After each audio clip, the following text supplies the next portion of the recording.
근로내용 확인 신고서 메뉴에 대해서 알아보겠습니다.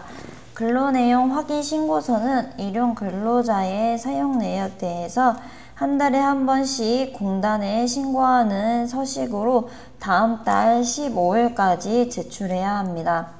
만약에 프로그램에서 일용직 급여 자료를 입력하였다고 하면 간편하게 근로내용 확인 신고서를 작성하여 공단 신고까지 할 수 있습니다. 근로내용 확인 신고서를 작성하기 전에는 사업장 등록을 해야 합니다.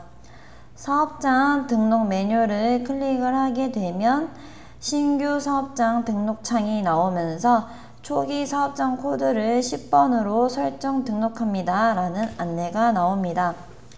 이때 확인을 클릭하면 회사 등록에 등록된 기본 주요 등록사항이 반영이 됩니다. 이때 기본 주요 등록사항에 15번 담당자 명과 16번 신고 담당자 핸드폰 번호는 공단 신고 시 필수 입력사항이기 때문에 꼭 입력합니다.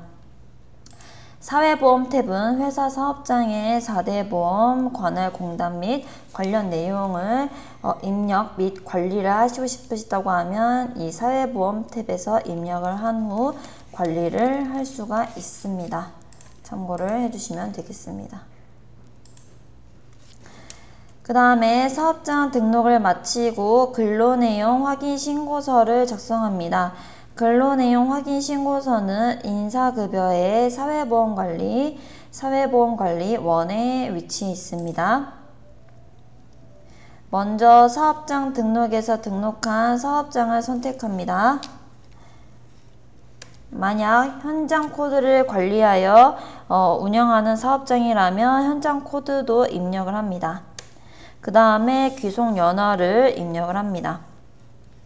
입력을 하게 되면 이제 일용직 급여자료 입력에서 입력한 내역이 반영이 됩니다. 오른쪽에는 일용직 급여자료 입력에서 입력한 근무 일자가 체크되어 표시가 되면 일평균 근로시간과 그 다음에 임금 총액, 보수 총액, 총 근무 일수 등이 이제 자료가 자동 반영이 되며 14번 국세청 일용 근로 소득 신고 내역까지 입력해서 신고할 수 있습니다. 추가로 근로내용 확인 신고서 메뉴에서는 일자리 안정자금 서식도 작성할 수 있으나 이걸 작성을 하는 경우에는 공단 신고는 불가능한 점 참고하시길 바랍니다. 그 다음에 근로내용 확인 신고서를 다 작성하였다고 하면 공단으로 전자신고를 바로 할 수 있습니다. 공단 신고 방법에 대해 알아보겠습니다. 공단 신고 전에는 공단 신고에 필수로 이제 회사 도장이 들어가야 되기 때문에 회계관리의 기초정보관리기 회사 등록에 회사 도장 탭에 회사 도장이 등록이 되어 있는지 확인을 하고 등록이 안 되어 있다고 하면 등록을 하도록 합니다. 그 다음에 이제 근로내용 확인 신고서를 보면 이제 인쇄를 클릭해서 보게 되면 이런 식으로 만약에 누락한 내역이 있다고 하면 이렇게 에러 리스트가 발생이 됩니다. 그래서 이 에러 리스트를 확인을 해 주신 다음에 이 에러를 해결을 해서 하면 되겠습니다. 그래서 한번 에러를 해결한 다음에 보도록 하겠습니다. 그래서 이제 에러된 내용을 다 확인을 한 다음에 인쇄를 클릭을 하게 되면 이런 식으로 근로내용 확인 신고서가 반영이 되는 것을 볼 수 있으며 그 다음에 이제 회사 도장을 설정을 해야 됩니다. 회사 도장은 이제 왼편에 보시게 되면 출력 설정을 통해서 여기 회사 등록 인감 도장 설정이 있습니다. 여기서 이제 회사 도장을 적용을 한 다음에 보시게 되면 이렇게 회사 도장이 들어간 것을 볼 수 있습니다. 그렇기 때문에 인쇄를 꼭 클릭을 해서 회사 도장을 설정을 한 후 이제 공단 신고를 해주시면 되겠습니다. 이제 공단 신고를 해보도록 하겠습니다. 그 다음에 확인을 끝마친 후 여기 위에 상단에 공단신고 기능키가 있습니다.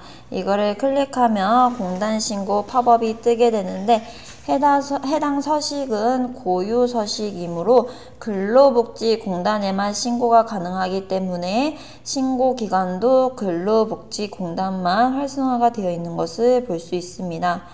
그 다음에 작성자 정보는 회사 등록에서 아까 등록한 그 회사 담당자나 아니면 이제 사업장 등록에서 등록한 담당자가 반영이 되는 것을 볼 수 있습니다. 그래서 작성자 정보까지 확인을 한 다음에 만약에 작성자 같은 경우는 여기서도 수정이 가능합니다. 그래서 이제 다 확인을 끝마친 후 확인을 클릭하면 공단신고를 완료하였습니다 라고 나옵니다. 그래서 이렇게 공단신고를 할 수 있고 그 다음에 위에 상단에 공단신고 조회를 통해서 공단신고 결과 조회까지 확인을 할 수 있습니다. 이렇게 접수 상태까지 나오는 것을 볼 수 있습니다. 그 다음에 이제 신고를 완료를 하게 되면 공단 접수 일시에 해당하는 신고 시간이 표시가 된 것을 볼 수 있습니다.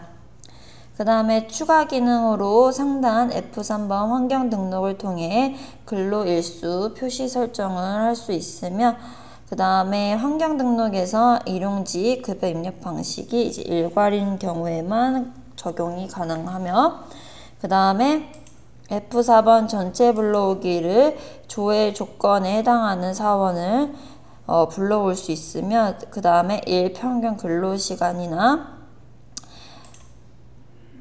그 다음에 국세청 신고 일괄 변경, 고용보험 직종 일괄 변경도 할 수 있습니다. 그 다음에 F6번 고용관리 책임은 말 그대로 고용관리 책임자를 등록하는 기능입니다. 건설업의 경우에는 고용관리 책임자를 기재를 해야 되는데 이때 이 F6번 고용관리 책임에 여기서 고용관리 책임자를 등록을 한다고 보시면 되겠습니다. 그 다음에 만약에 빈 서식만 출력을 하고 싶으시다 그러면 Shift F9번을 통해서 빈 양식지로도 출력이 가능합니다.